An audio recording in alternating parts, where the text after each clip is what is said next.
Sa gabi pong ito ay isa lang po ang pakay ko rito. Ang lugar po ba nito tinatawag na Saranay? Alam niyo po ba yung alamat ng Saranay kung bakit tinawag na Saranay? Hindi. Meron kasing nanay na inutusan yung anak niya dun sa tindahan, bumili ng suka.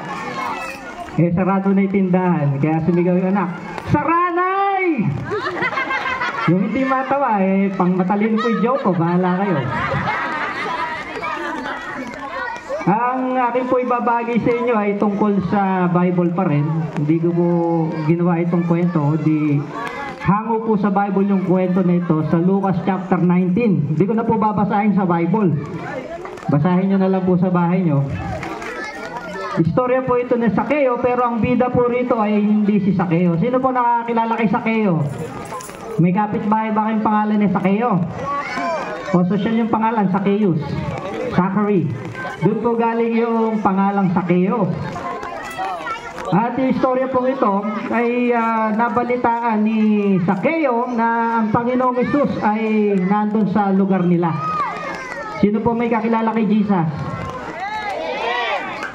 Papunta ron si Jesus. At nabalitaan ni Sakeo, kaya marami pong maritis din nung araw na yun. Karang panahon po natin kasi nabalitaan ni Sakeo. At si Sakeo po ay isang mayamang tao. At siya siyang tax collector o isang chief tax collector. Ibig sabihin, nagtatrabaho po siya sa BIR. Mayaman po ito. Dahil lang mga taga-singil po ng buwis nung panahon nila ay mga mandaraya, mga kurap.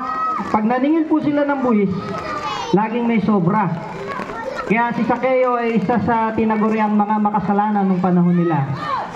Meron po bang mga makasalanan sa atin? Tayo pong lahat. Amen po ba? Kaya malito malaking kasalanan ay kasalanan. Wala pong pinipiling kasalanan. Pantay-pantay po tayo sa paningin ng Diyos na lahat tayo ay marumi. Pero ito si Sakeo, ang kaibahan niya po, meron siyang pagnanasa na makita ang Panginoon. Amen? Meron siyang kagustuhan sa kabila po na sitwasyon natin. Kaya po kayo narito, hindi lang do sa pinamigay ni Pastor Jerry, kundi hindi aksidente na narito po kayo ngayon dahil gusto nyo ring makita ang Panginoong Hesus. Amen po ba? Kasi ang ibabagi ko po sa inyo, hindi tungkol sa reliyon namin ng Methodist Church. Kasi walang reliyon na makapagliligtas sa tao. Amen? Gawa-gawa lang kasi ng tao yung reliyon. Pwede ka nga magtayo ng reliyon, 200 lay member mo, may re-release mo sa secret sec eh. Pangalanan mo Iglesia ni Kulapo, pwede po yun. Pero hindi yun ang dahilan. Kaya nagkatawang tao ang Diyos, dahil hindi kayang iligtas ng tao ang sarili niya. Kaya kahit yung reliyon, kahit yung mabuting gawa, direct to the point na po ako tungkol sa kaligtasan, hindi natin ikaya iligtas ating sarili. Kaya nung napalitaan po ni Sakeo na nandun ang Panginoon, nagnasa siya na abangan ang Panginoon. Pero ang problema po, napakapandak o napakaliit po ni Sakeo, sabi sa Bible. Meron siyang deformity, pantak siya. Pero sa kabila ng pagiging pantak niya, gusto niya pa rin makita ang Panginoon. Meron pong mga hadlang din sa atin. Kasi marami pong tao nun eh. Siguro, ang Panginoong Hesus po ay parang si sikat na artista. Pinagkakaguluhan. Kasi meron silang pakinapang, napakain sila. May nabusog sila. Pero si Sakeo, hindi yun ang kailangan niya, physical na pangangailangan. Kasi si Sakeo po ay filthy rich. Mayaman. Sobrang yaman. Kasi yung pangkaraniwang tax collector, tinatawag po yan na telones. Doon sa kanilang lugar, may dalawang klase po ng tax noong panahon nila. At ang Israel po ay nasasakop ng bansang o ng Roman Empire. May tinatawag na direct tax saka indirect tax. Yung direct tax, ang naniningil po dyan ay yung mga Roman officials. May tinatawag na land tax at na agri-tax tawag po doon, saka individual tax. Pero yung sinisingil nila sa Sakeo, ito po yung indirect tax, yung mga goods, yung mga bagay na binibenta at yung doon sa market ng Jerusalem. Mayaman po sila. Kaya nung nabalitaan niya Panginoon, kahit nasa kanya ng lahat ay ano kaya ang dahilan at anong wala kay Sakeo na meron sa Panginoon? Naitanong po ba natin to? Kahit yung mayayamang tao, hinahanap po si Sakeo, hindi ibig sabihin ay mayaman. wala nang pagnanais na makilala ang Panginoon. Pero maraming mayaman, dahil nasa kanila ng lahat, wala nang pakailang doon sa mga spiritual na bagay. Ano pa ihilingin natin sa Diyos kung nasa yun ang lahat? Parang si Daniel Padilla, pati si Andrea Villantes, nasa kanya na. Ano pa hihingin mo? Nasa yun na lahat. Pero hindi lahat. Kasi may kulang po kay Sakeo at yun yung kaligtasan nagmumula sa Panginoon. Religyoso din po si Sakeo eh. Judaism ang kanyang reliyon, pero hindi yun ang nagpulpil sa pangangailangan niya, yung pagkukulang niya, na kailangan niya makita ang Panginoon. Kaya mayroon pong hadlang sa atin. Kung gusto natin totoong makita ang Panginoon, maaaring pagtatawa na kayo, nagpupunta sa church yun. Corny, nagbabasa ng Bible, nagpe-pray. Yan sabi po sa Bible, pag kinahiya mo ang Panginoon sa harapan ng mga tao, pagdating ng panahon at namatay tayo, at lahat tayo mamamatay, walang taong nanatiling buhay, ikakahiya rin tayo ng Panginoon sa Diyos amang nasa langit. Amen? Gusto mo ba natin ikahiya tayo ng ating Panginoon? Kaya hindi hadlang kay Sakeo yung kanyang katayuan. Number 1 na hadlang po sa atin para makita ang Panginoon yung ating sarili. Kasi tayo ang magdidesisyon. Hindi yung kapitbahay mo. Hindi si pastor, hindi si father. Amen? Ang magdidesisyon ikaw. Gusto mo ba makita ang Panginoon? Gusto mo maranasan ang Panginoon sa buhay mo? Yan po yung number 1 na hadlang. Kasi hindi yan pwedeng pakialaman ng Diyos yung ating free will eh. May dalawang katotohanan po na hindi pwedeng pakialaman. Una, yung free will natin, hindi yan pwedeng pakialaman ng Diyos. Kahit dumating po ngayon si Jesus, tumindig sa harapan natin at sinabi, anak, mahal na mahal kita, namatay ako sa krus para sa iyo. Hindi mo pa rin pwedeng tanggapin hanggat hindi ka nagdidesisyon na mag-surrender ng buhay mo sa Panginoon. Kahit gano'ng katagal ka na nagsisimba, pag wala ka pang personal na relasyon sa Diyos, ang tingin po sa atin ng Diyos, patay kahit buhay. Ang tawag po doon, zombies. Nabubuhay ka nang walang pananalig sa Panginoon, hiwalay ka sa Diyos. Pag namatay, mayroong ikalawang kamatayan at yun yung pangwalang hanggang pagkahiwalay sa Diyos. Ayaw po ng Diyos mangyari yun. At si Sakeo, alam niya, yun yung kulang sa kanya. Kaya hindi nanatili sa puso niya na maging prideful, na nakakaya naman makipagsigiskan sa maraming tao para makita lang si Jesus. Pero ang problema, maraming tao. Yung pangalawang hadlang po, yung mga tao sa paligid natin. Maring pinagtatawa na tayo. May sinasabi ng nangangaral na yan. Yeah? Kaya lang hindi nila naiintindihan. Si Sakeo na mayaman, binaliwala po yung mga tao. Maaaring mga mahal natin sa buhay pa, pumigil sa atin sa pananampalataya sa Panginoon. Ito na yung nakagis na natin reliyon, babaguhin mo pa. Ang problema nga, hindi reliyon na nakakapagligtas sa tao, mga kapatid. Ang reliyon, kaling po yan sa Latin word na religare, which means to bind. Same faith bind together. Pag pares kayo ng paniniwala, hindi mo kasalanan kung pinanganak ka na katoliko ka o ano may reliyon mo, Muslim. Hindi natin kasalanan po yun eh. Pero same faith, same beliefs, bind together. Yun po ang ibig sabihin ng reliyon. Walang kinalaman po sa kaligtasan. Yung mga tao pumigil kay Sakeo, hindi siya nagpapigil. Ang ginawa po ni Sakeo, nagkaroon siya ng effort na magpatiuna. Dahil matalino po si Sakeo, hindi ito magiging chief tax collector, hindi mautak to. Nagpatiuna po siya, umakit siya sa isang puno na sycamore na alam niya si Jesus daraan doon. Amen? Kailangan din anticipate po natin yung pagdaan ng Panginoon. Yung mga pagganitong bihirang pagkakataon, palagpasin nyo na isang taon, huwag lang yung pagkakataon na marinig yung salita ng Diyos. Dahil hindi natin alam, baka mamaya, hindi natin alam bumuhay ng tao, ma-dead zone na tayo. Meron po akong dalawang kaklase, sunod na namatay. Yung isa namatay ng natural death. May sakit sa puso, napagod masyado, biglang bumagsak. Sinugod sa ospital, di na umabot, namatay. March 23. March 24, yung kaklase kong mayaman na may dalawang gasoline station sa Santa Rosa. Siya po may-ari nun. Alas 8 ng gabi, mapapanood niyo sa Facebook. Merong isang solo rider, malakas po loob nito, professional talaga. Di ko alam kung taga rito, hindi naman sana. Pinuntahan siya. Nagpapakarga. Sabi niya, boss, sarado na. Tapos biglang bumunot ng baril.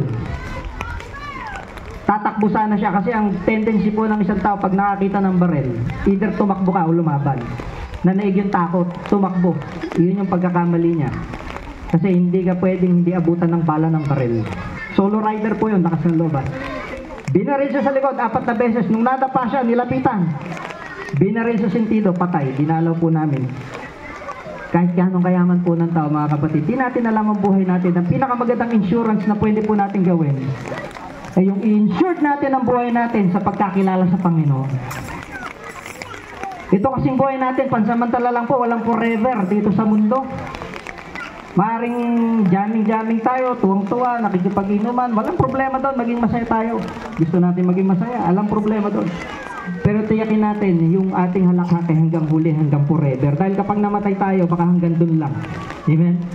Gusto natin kapiling ang Panginoon balang araw. Kasi ang tunay na nagbibigay ng ligaya sa tao, hindi yung sanlibutan. Kahit gaano karami kang pera, kahit gaano kang karaming kaibigan, kahit ano pa yung tinatangkil, gaano ka kaganda o kagandang lalaki o babae, pag wala ka sa Panginoong Hesus, katulad ni Sakeo, bali wala po ito lahat. Aanin ng isang tao, makamtan man niya ang buong yaman ng sanlibutan, sabi po sa Bible, kung mapahamak naman yun, nag-iisa niyang kaluluwa. At ang pwedeng makapagligtas po sa atin, walang iba kundi ang Panginoon. Palakpakan na po natin si Jesus. Si Jesus lang. Lakasan niyo po ipalakpak sa Panginoon. Alam niyo po yung mga sikat na sa music industry. Sino nakakilala po si Taylor Swift, Katy Perry, sina Lady Gaga, Sam Smith. Ito, baliktad po ito eh. Si Sakeo, tinalikuran ang kanyang kayamanan para sumunod sa Panginoon. Itong mga nasa music industry na hindi na binanggit ko po yung pangalan ng mga mayayaman, lalo na sina Taylor Swift, sinold nila o binenta nila sa devil ang kanilang kaluluwa para maging sikat at maging mayaman. Yung mga concert po ni Taylor Swift, ritual yon ng pagsamba sa demonyo. At yung mga artista natin dito sa Pilipinas na nagsasabing Kristiyano sila, na nakiki-worship, nakiki-attend sa mga ganong pagsamba, ini-idolize yung mga taong sumasamba sa demonyo. I beg to disagree, bahala na Diyos sumusga. Hindi natin pwedeng pakialaman yun. Pero kung tayo po, dapat aware po tayo rito. Marami pong tao kanya, ibebenta ang kaluluwa kay Satanas para lang yumaman. Pero si Sakeo, tinalikuran niya ang kanyang kayamanan para sumunod sa Panginoon. Amen? Nung nagpatiuna si Sakeo, nagkaroon siya ng effort, umakit siya doon at hindi po nabigo si Sakeo, mga kapatid. Kaya kapag nagnanais ka talaga maranasan ng Panginoon, hindi ka mabibigo. Maring ngayon, nakala natin walang nangyayari sa ating buhay pananampalataya na parang nagtitiis tayo, umuulan, namamasay ka, nagpupunta ka pa ng church, meron kang kinatitisura ng mga membro na Kristiyano pa naman, siya pa masungit, pero nagtsatsaga ka pa rin maglingkod sa Panginoon, nakikita po ng Diyos yan. Kaya nang dumaan po si Sakeo, nakita niya nung dumaan si Jesus, nakita niya si Sakeo, tiningala ng Panginoong Hesus si Sakeo. Sa aking pong teorya, hindi lang si Sakeo umakyat doon sa puno, marami po sila. At marami pong tao doon, pero si Sakeo lang ang nakita ng Panginoon. Kaya mga kapatid, nakikita ng Diyos ang puso mo kung totoo kang nagnanais na makilala ang Panginoon.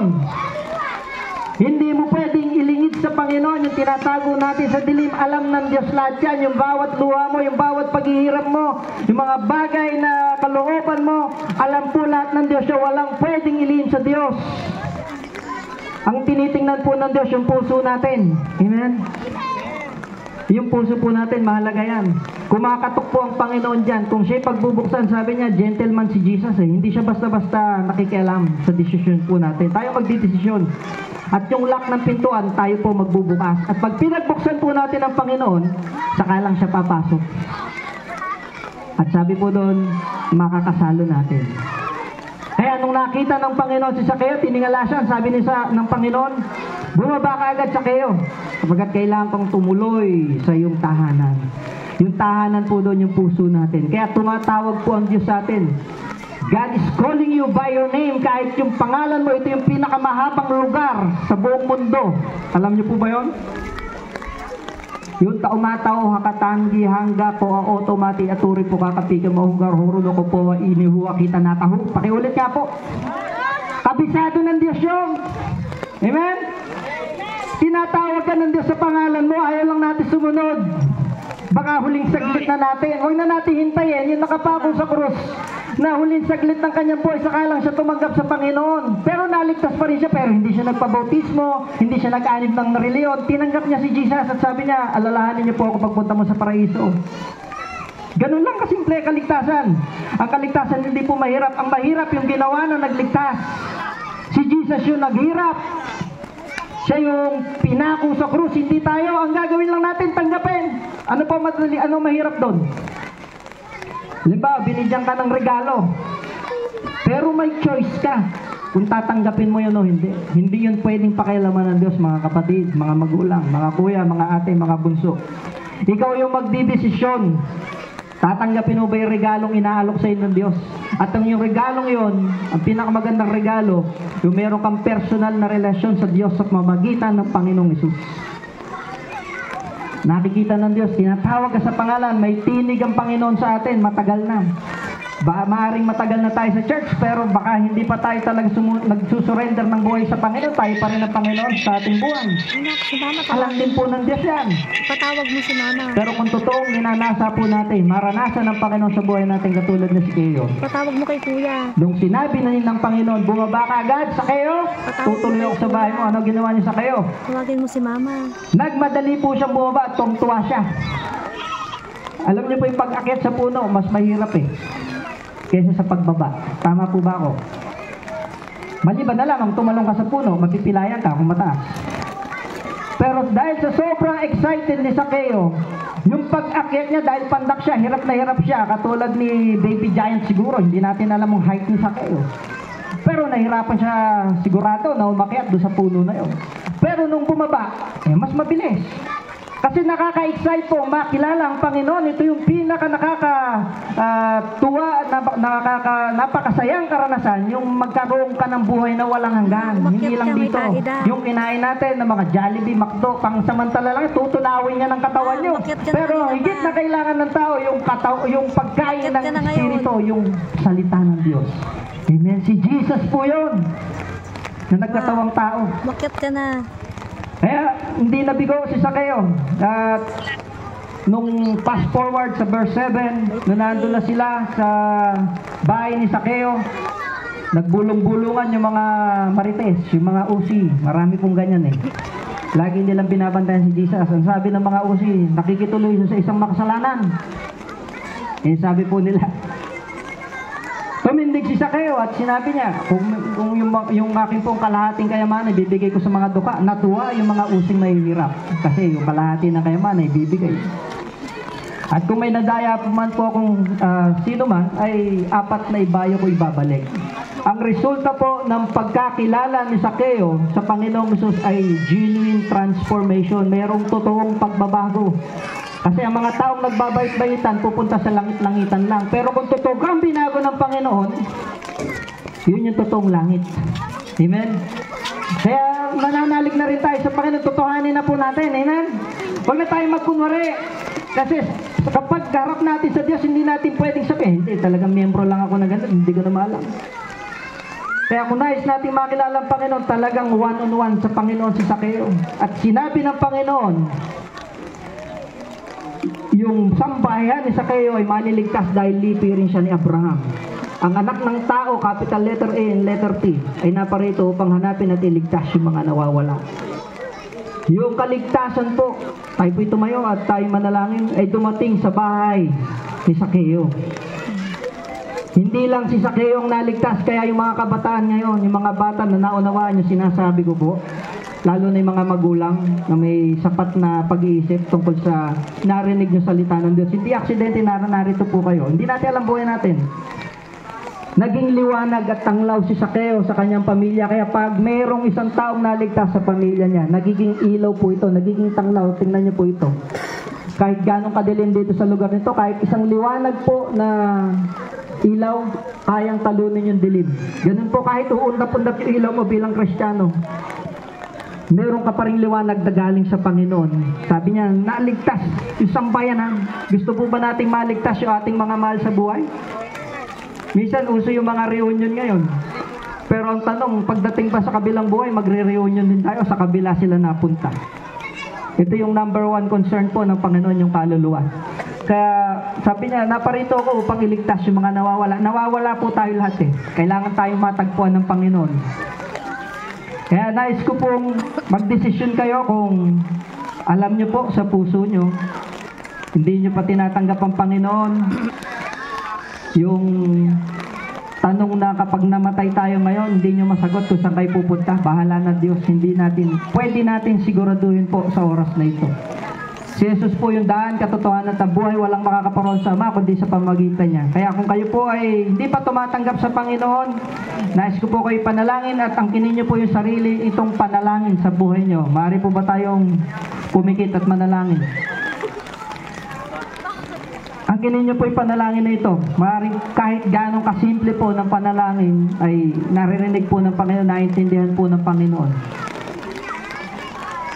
Panginoong Hesus, Panginoong Hesus, inaamin ko po na ako po isang taong makasalanan na ako'y isang taong makasalanan at kailangan ko po ng iyong biyaya at kailangan ko po ng iyong biyaya para ako'y maligtas. para ako'y maligtas.